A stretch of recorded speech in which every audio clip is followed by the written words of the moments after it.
Carter J. Burke, WEYLAND Yutani's Director of Special Projects, took many risks to represent the company's interests during the supposed rescue mission taking place on LV-426 after communications with the Hadley's Hope colony had ceased.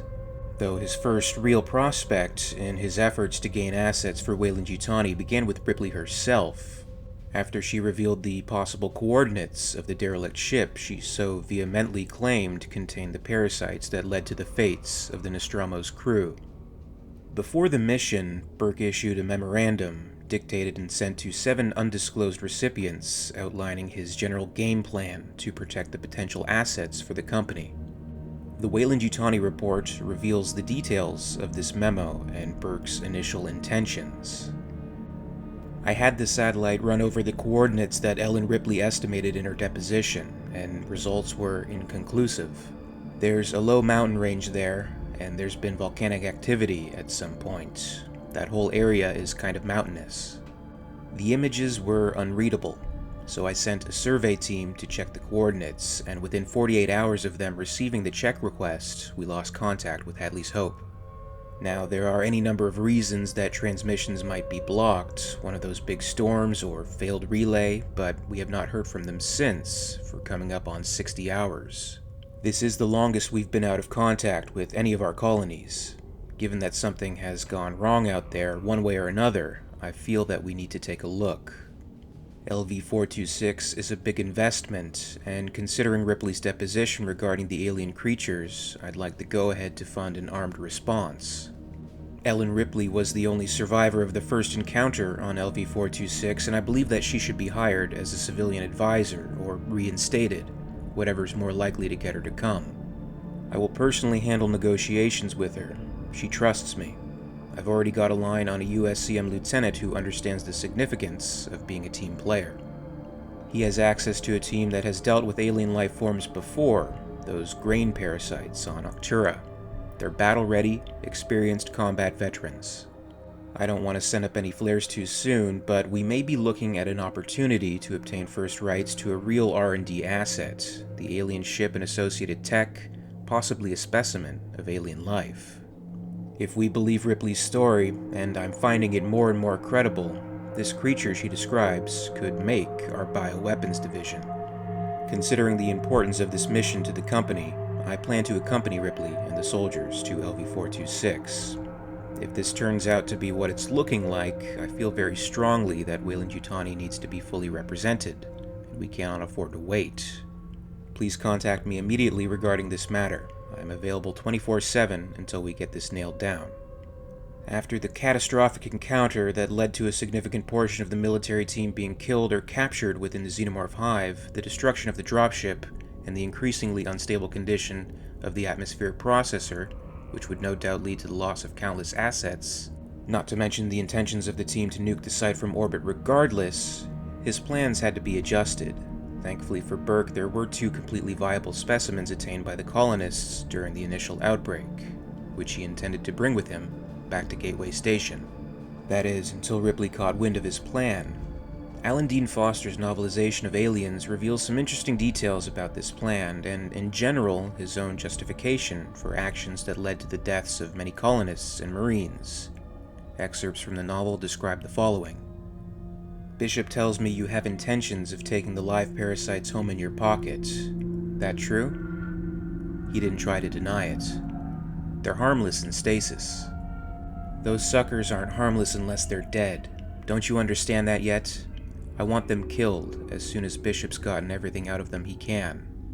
Be reasonable, Ripley. A ghost of the old, self-assured corporate smile stole over Burke's face. Those specimens are worth millions to the bioweapons division of the company. Okay, so we nuke the colony. I'm outvoted on that one, but not on this. 2 lousy specimens, Ripley. How much trouble could they cause while secured in stasis? And if you're worried about something happening when we get them back to Earthside Labs, don't.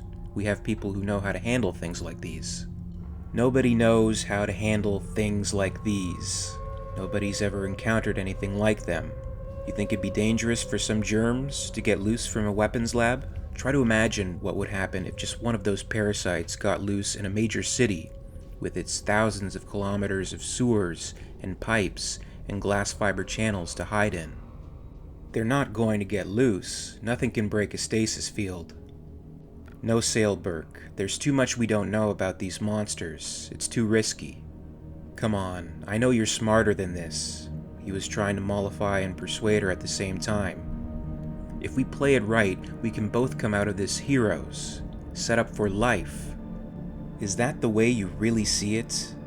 Carter Burke, alien smasher? Didn't what happened in sea level of the processing station make any impression on you at all? They went in unprepared and overconfident. Burke's tone was flat, unemotional. They got caught in tight quarters where they couldn't use the proper tactics and weapons. If they'd all used their pulse rifles and kept their heads and managed to get out without shooting up one of the heat exchangers, they'd all be here. Besides, everyone will know we found a devastated colony and that we got out as fast as we could. No one will be looking for us to smuggle anything back in. The company will back me up on this, Ripley, especially when they see what we've brought them. They'll take good care of you too, if that's what you're worrying about. I'm sure they'll back you up, she said. I don't doubt that for an instant. Any outfit that would send less than a dozen soldiers out here with an inexperienced goofball like Gorman in charge, after hearing my story, is capable of anything. You worry too much. Sorry, I like living. I don't like the idea of waking up some morning with an alien monstrosity exploding out of my chest. That's not going to happen. You bet it isn't, because if you try taking those ugly little terratoids out here, I'll tell everyone on the rescue ship what you're up to. This time, I think people will listen to me. Not that it would ever get that far. All I have to do is tell Vasquez or Hicks or Hudson what you have in mind. They won't wait around for a directive, and they'll use more than angry words, so you might as well give it up, Burke. She nodded in the direction of the cylinders. You're not getting them out of this lab, much less off the surface of this planet. Suppose I can convince the others. You can't, but supposing for a minute that you could, how would you go about convincing them that you're not responsible for the deaths of 157 colonists here? Burke's combativeness drained away, and he turned pale. Now wait a second, what are you talking about? You heard me. The colonists. All those poor, unsuspecting, good company people, like Newt's family. You sent them to that ship, to check out the alien derelict. I just checked it out on the colony log. It's as intact as the plans Hudson called up. Would make for interesting reading in court. Company Directive 612-9, dated 5/13/79. Proceed to inspect possible electromagnetic emission at coordinates. But I'm not telling you anything you don't already know, am I? Signed Burke, Carter J. She was trembling with anger. It was all spilling out of her at once, the frustration and fury at the incompetence and greed that had brought her back to this world of horror. You sent them out there, and you didn't even warn them, Burke. You sat through the inquest. You heard my story. Even if you didn't believe everything, you must have believed enough of it to want the coordinates checked out. You must have thought there was something to it, or you wouldn't have gone to the trouble of having anyone go up there to look around, out to the alien ship. You might not have believed, but you suspected. You wondered. Fine, have it checked out. But checked out carefully by a fully equipped team, not some independent prospector, and warn them of what you suspected. Why didn't you warn them, Burke? Warn them about what? He protested. He'd heard only her words, hadn't sensed the moral outrage in her voice. That in itself explained a great deal. She was coming to understand Carter J. Burke quite well. Look, maybe the thing didn't even exist, right? Maybe there wasn't much to it. All we had to do was go on your story, which was a bit much to take at face value. Was it? The Narcissus's recorder was tampered with, Burke. Remember me telling the Board of Inquiry about that? You wouldn't happen to know what happened to the recorder, would you? He ignored the question. What do you think would have happened if I'd stuck my neck out and made it into a major security situation? I don't know, she said tightly. Enlighten me. Colonial administration would have stepped in. That means government officials looking over your shoulder at every turn, paperwork coming out your ears, no freedom of movement at all. Inspectors crawling all over the place looking for an excuse to shut you down and take over in the name of the almighty public interest. No exclusive development rights. Nothing. The fact that your story turned out to be right is as much a surprise to me as everyone else." He shrugged. His manner was as blasé as ever. "It was a bad call, that's all." Something finally snapped inside Ripley, surprising both of them. She grabbed him by the collar and slammed him up against the wall. "Bad call? These people are dead, Burke. 157 of them, less one kid, all dead because of your bad call. That's not counting Apone and the others torn apart or paralyzed over there." She jerked her head in the direction of the processing station. "Well, they're going to nail your hide to the shed, and I'll be standing there helping to pass out the nails when they do that, assuming your bad call lets any of us off this chunk of gravel alive. Think about that for a while." She stepped away from him, shaking with anger. At least the alien's motivations were comprehensible. Burke straightened his back and his shirt, pity in his voice. "You just can't see the big picture, can you? Your worldview is restricted exclusively to here and now. You've no interest in what your life could be like tomorrow. Not if it includes you, I don't." "I expected more of you, Ripley. I thought you would be smarter than this. I thought I'd be able to count on you when the time came to make the critical decisions." "Another bad call on your part, Burke. Sorry to disappoint you." She spun on her heel and abandoned the observation room, the door closing behind her. Burke followed her with his eyes, his mind a whirl of options. After this encounter with Ripley, obviously Burke's plans were adjusted further, to the point of desperation and further morally questionable actions, in letting the facehugger specimens loose to impregnate Ripley and Newt. After being saved, and the specimens destroyed, Ripley and the Marines confronted Burke. Foster's novelization also goes into further details with this confrontation, revealing the following. Ripley crossed her arms as she regarded the man-shape in the chair. In her eyes, it had ceased to be human. It makes plenty of sense. He wanted an alien, only he couldn't figure out a way to sneak it back through Gateway quarantine. I guaranteed him I'd inform the appropriate authorities if he tried it. That was my mistake. Why would he want to try something like that? Hicks's bemusement was plain on his face. For weapons research, bioweapons, people, and I use the word advisedly, like him, do things like that. If it's new and unique, they see a profit in it to the exclusion of everything else. She shrugged. At first, I thought he might be different. When I figured otherwise, I made the mistake of not thinking far enough ahead. I'm probably being too hard on myself. I couldn't think beyond what a sane human being might do.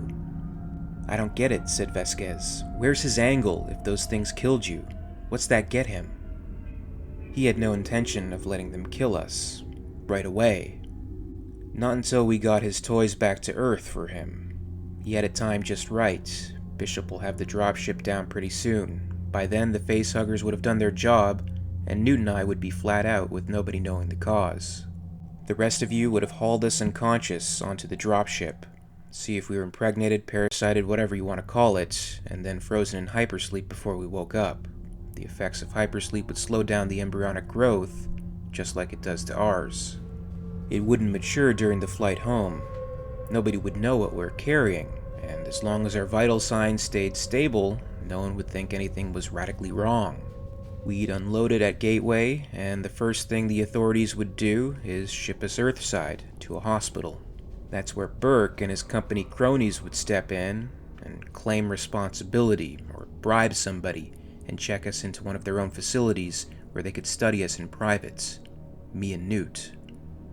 Hicks stopped pacing to stare at Ripley. Wait a minute. We'd know about it.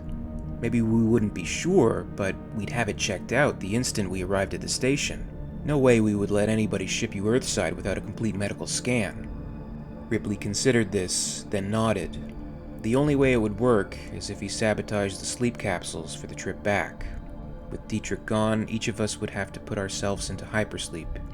He could set his timer to wake him up a few days down the road, climb out of his capsule, shut down everybody else's biosupport systems, and jettison the bodies. Then he could make up any story he liked. With most of your squad already killed by the aliens, and the details over the fight on sea level recorded by your suit scanners and stored in the Slocko's records, it would be an easy matter to attribute your deaths to the aliens as well. While the Marines were eager to waste Burke right there on the spot, Ripley had other intentions, pleading with the others to keep him alive so that he could answer for his actions. I want people to know what he's done. They need to know what happened to the colony here, and why. Needless to say, circumstances changed for the group before a final decision could be made about what to be done with Burke once the operations center was under attack. Though in the WEYLAND Yutani report, excerpts from the files Breakdown of Hadley's Hope, Evaluation and Aftermath, written by Burke's assistant and later successor, summarizes Burke's plan and where he went wrong. These excerpts express the following. Burke's plan to impregnate Ripley and the child in order to get the specimens through quarantine wasn't a bad one. With 2 specimens hidden and no one to alert medical, Ripley astutely asserted that Burke meant to sabotage the witness's hypersleep chambers en route back to Gateway. Burke would have more than made up for the loss of the processor. Unfortunately, when she realized that the facehugger xenomorphs had been released and that she and the child were trapped, Ripley set off a fire alarm, calling the Marines to her aid. Ripley incited the Marines to action, proposing that they nuke the entire installation from orbit. While she didn't demand Burke's execution for his alleged betrayal, she was obviously prepared to stand witness to his murder. At that point, however, the xenomorphs attacked. The power went out. Amid the resulting chaos, Burke managed to escape his captors. The aliens entered the installation through service ducts, bypassing barricades that the Marines had set up, and attacked from above and below the main operations floor. Unfortunately, we only have what the installation's cameras were able to upload to describe what happened next. Burke and one of the soldiers were both killed or abducted in the first wave attack. Ripley had the child lead the survivors through the ventilation ducts toward where the remote-piloted dropship would land. 2 more Marines fell behind. One of them detonated a grenade, killing a number of the xenomorphs. Watching the xenomorph in action, I have to say that Burke was right about the aliens' potential value. They are amazing creatures, sleek, powerful, and relentless. Terrifying, really. The feeds weren't definitive. I couldn't say if their attack was organized or just melee, but there's no denying their effectiveness. Burke's plans were not without worth. He recognized opportunities and pursued them, but they were not thoughtfully implemented or properly sourced. He should have brought in private contractors rather than the military. He should have requested comprehensive funding. At the very least, he should have sedated the hosts before implantation. Burke's heart was in the right place, but he didn't think his decisions through. Now that we understand more about the aliens' capabilities, we need not make the same mistakes that led to the waste of resources at LV-426 and Carter Burke's unfortunate death. Any future opportunity to capture the xenomorph should be given maximum, dedicated funding and as much foresight as time allows. Strictly from a company perspective, if we're to play devil's advocate, do you think the suggestions made in this evaluation could have helped Burke in his efforts to gain specimens and effectively become a WEYLAND Yutani superstar? Do you think he really second-guessed Ripley's accounts in initially setting up the mission? Would independent contractors have worked better in setting down to investigate the colony? And would there have been anything available for Burke to use to sedate Ripley and Newt to make them easier prey to the Huggers, as suggested? Was it simply a desperate move, carelessly thought out to release the specimens and, essentially, just hope for the best? Comment below and let me know how you feel about Burke's course of action. As always, I'd like to thank you very much for watching. I really appreciate it, and if you enjoyed this video, please make sure to give it a like, and you can also subscribe for all the latest videos from the channel. A very, very special thanks goes out to WEYLAND Yutani executive, EmYarUk, part of the Patreon Hive. I'd also like to thank our Hive's queens, Lady Anne and Kimathi Thomas. If you'd like to join the Hive and support the channel, check out my Patreon page for exclusive posts and contests. In the meantime, you can catch up with Alien Theory over social media, follow @alien_theory on Twitter and @alientheoryyt on Facebook and Instagram for more. And until next time, this is Alien Theory, signing off.